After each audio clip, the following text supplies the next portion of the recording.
Welcome back to We're Not Really Here, and a bit of a flat studio after that. So City are beaten in the semi-final by Chelsea, and they go on to take part in their 4th FA Cup final in the last 5 years. They certainly know how to get to FA Cup finals, to Chelsea.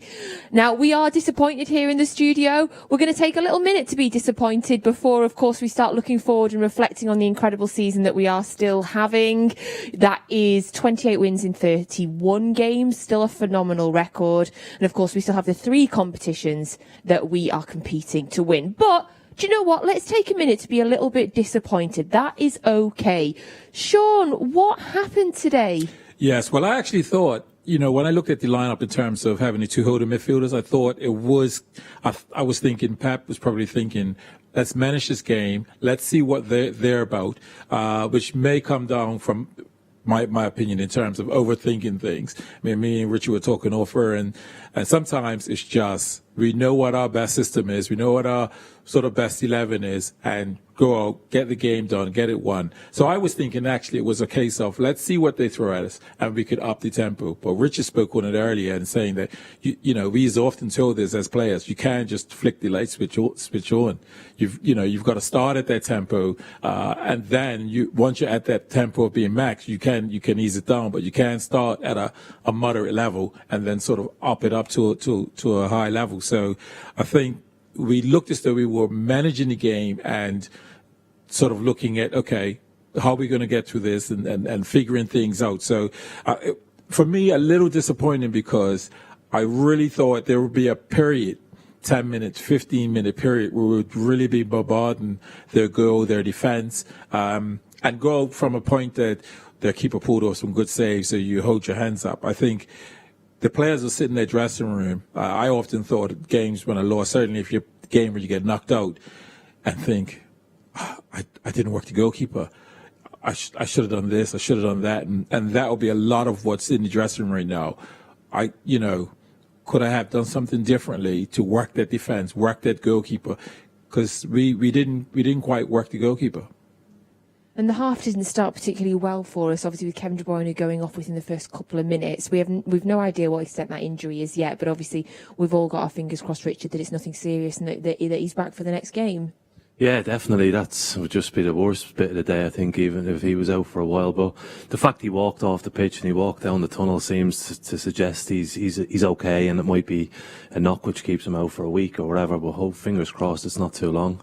I think just looking at the game in general overall, what's the difference with Man City over the last few years has been the fact they've just gone out to win games. You see so many coaches who set their teams up not to lose, and eventually they lose the game or they don't win enough points to win a league. Man City have always gone out to win games, and I thought today was just a little bit overly cautious and a little bit flat from the off, and it was not what we were expecting to see or not what we were used to seeing from City. And of course they're entitled to a day off, and the manager saying it's almost impossible to win 4 trophies because of stuff like this. People have off days, people have the day when they're not quite 100%, and if it happens in a semi-final or it happens in a final, well then there's those dreams gone. And unfortunately today it was a little bit flat, but there's so much more to look forward to. I mean, we were talking off air, and you were saying like we need to up our tempo. Our tempo don't seem to be at it. We don't seem to be at it, and you're right. And I was of the viewpoint,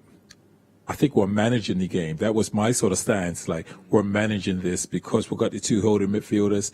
We can deal with things and absorb it and figure out what it is they're doing. And as I spoke first half, Pep does get information as to halftime. This is what they're doing when we do this. This is what they're doing when we do that. And therefore, I was thinking perhaps he may have been, okay, this is what they're doing. Now this is our plan of approach. But second half, we didn't make no huge real surge. I would say Phil Foden brought some energy. I thought he was, his energy, his driving, his turns, and I thought you could really see he upped his game to the level that we were normally seeing. We just didn't have, we needed a few more others to sort of up that level as well.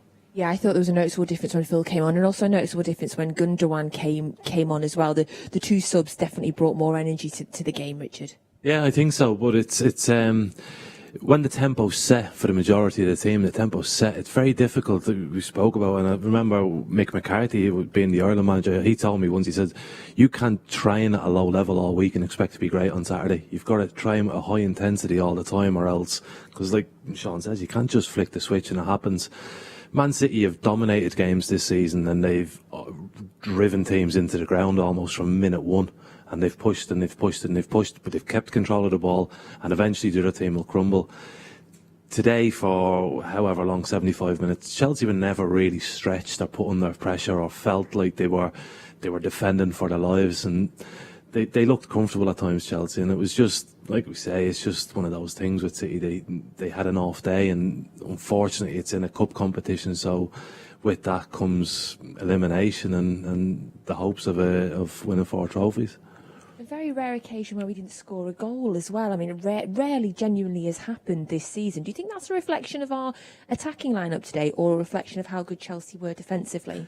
Chelsea put a lot of bodies in the middle of the pitch. They obviously have 3 big centre halves, and it's very difficult to play against. I think even most teams who play with wing backs, their wing backs are really attacking. In Chelsea, they have Chilwell and James, who are England internationals, 2 really good fullbacks.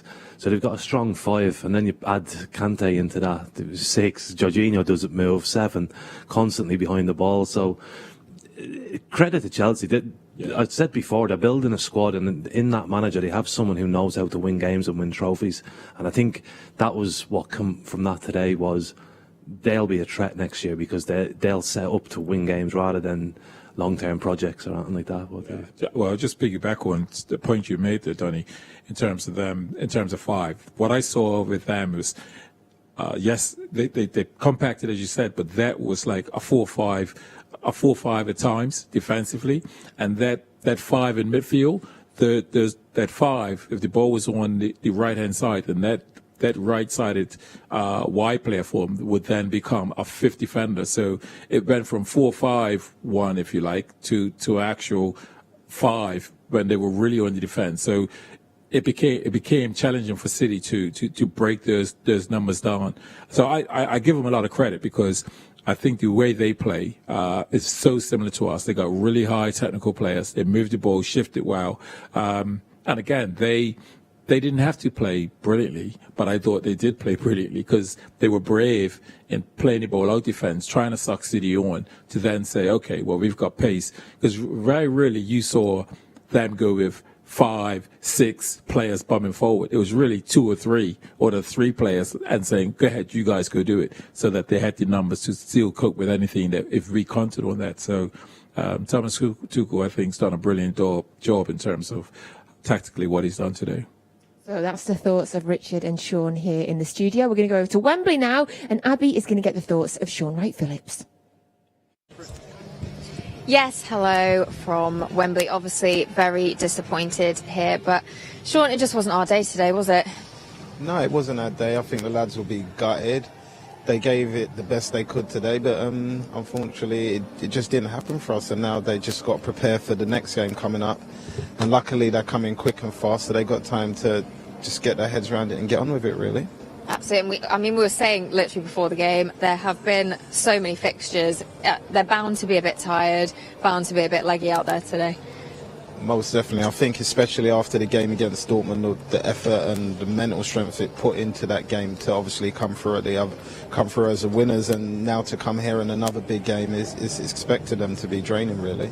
And the travel that comes with it as well, flying all over the place, up and down the country, that must take its toll too. Yeah, it definitely takes its toll, and also not forgetting, not an excuse, but Chelsea, if I remember correctly, had 1 more day's rest, so that extra day can give some teams the edge, and I think today it did that. And obviously, looking ahead, like you said, to next weekend, we've got Carabao Cup final, we're still in Champions League, got the semi-final coming up. How do we push on and just throw ourselves into that? That's the great thing about football, especially when the games are coming thick and fast.